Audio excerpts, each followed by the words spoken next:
begin, I'll ask Secretary Wilkie to say grace. God Almighty, in whose name the founders of this country will live. So the official line from the White House right now is that the president is waiting until he receives the full piece of legislation, all of the specific language, before making a formal decision on whether to sign this deal that Congress reached this week. However, the expectation that is growing now within the White House and among allies of the president is that he will wind up signing this, sort of biting the bullet, accepting that even though it provides nothing close to the $5.7 billion for the wall that he came into this saying that he needed, this is the best option that he's going to get to avert a government shutdown, which is something that nobody wants to see happen again this weekend. Heartfelt, too, believe me. Okay, thank you all very much. Sir, will you sign Congress's border deal? I have to study it. I'm not happy about it. It's not doing the trick, but I'm adding things to it. And when you add whatever I have to add, while it appears that the president is leaning towards signing this piece of legislation, we heard yesterday at his cabinet meeting that the president is still not happy about it. He's complained quite a bit publicly as well as privately about the fact that it doesn't include nearly as much money as he wants. And what the White House has been discussing and what the president alluded to yesterday in his comments was a plan that they have now been laying the groundwork on for several weeks that would allow them to, in addition to signing this bill, be able to activate other pots of money, move around other federal money to wall construction projects. Labor-friendly deal. It's a deal that the workers of our country will love. 1 in 3 women, as you know, are sexually... Agencies across the government were asked before the shutdown to look basically through the couch cushions, trying to find any money that they might be able to turn up. There are a couple of different pockets of money that the White House has identified. There is some military construction money.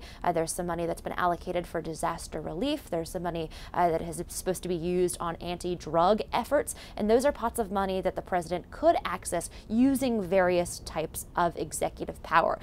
Building a wall, and now I'm saying we're finishing a wall. We just started a big section on the Rio Grande. There's been a lot of talk about the president declaring a national emergency. He has been using that as a threat repeatedly through this process. That is still something that is under consideration by the White House, but they're also looking at other types of executive action, other executive orders that he can sign to activate different pots of money, because the president and the White House have seen a really strong backlash from Republicans in Congress saying, look, we really don't love the emergency declaration idea, because what happens if there's a Democrat in power? You could have somebody new president who decided, for instance, to declare global warming a national emergency, and we're concerned about that kind of use of executive authority. Second, I think he ought to feel free to use whatever tools he can legally use to enhance his effort to secure the borders. We've also heard over the last 24 hours a little bit of a softening on that. For instance, Mitch McConnell, the Senate Republican leader, said yesterday that he actually wouldn't have any problem with the president using his executive authority, saying that he's in his right to do that to make up for any money that Congress isn't giving him. A shutdown certainly does look a little bit different under a Republican administration. We will not be weaponizing the shutdown in order to make it hard on people like we believe the previous administration does. Well, right now the White House says that all options are on the table. They've identified different pockets of money that the acting chief of staff, Mick Mulvaney, says amounts to over $5.7 billion, that initial amount the president was looking for. And they say that depending on exactly what the final deal looks like, they'll make a decision about what pockets of money to tap. Good afternoon. Every dollar spent on ineffective proposal must not end with platitudes or promises. They must yield results that action.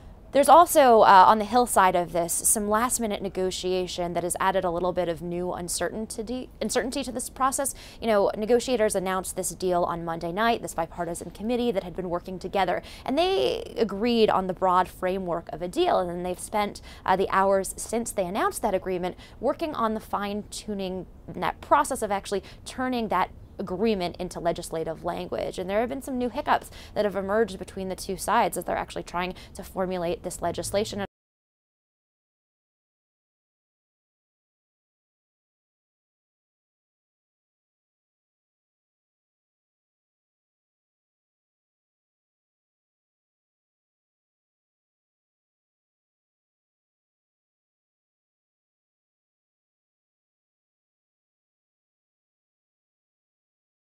We know with the president, oftentimes he can signal that he's going to do something, but he's got a lot of people in his ear suggesting he do different things. And we've seen in the past where the president, everyone around him assumed and expected him to take one course of action, and then at the last minute he's decided not to do that.